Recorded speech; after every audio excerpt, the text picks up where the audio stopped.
maraming mga babae na rin ang nagtaguyod, lumaban at ipinagmalaki ang kanilang kasarian na kayang makipagsabayan sa anumang larangan. Sa kasaysayan, ilan lamang sa mga ito ay sina Gabriela Silang, ang kauna-unahang babaeng namuno ng himagsikan.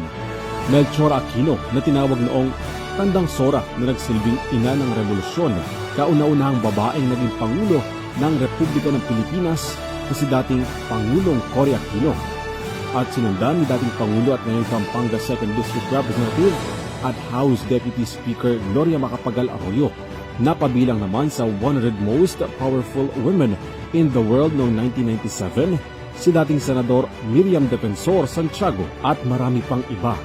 Ngayong taon, ang pagbibigay pugay sa mga natatanging Pilipina sa iba't ibang larangan sa makabagong panahon, ang mga bagong mukha na mga babaeng nagsilbing bayani sa kani-kanilang larangan. Gawad Filipino Most Empowered Women of the Year in celebration of the International Women's Month.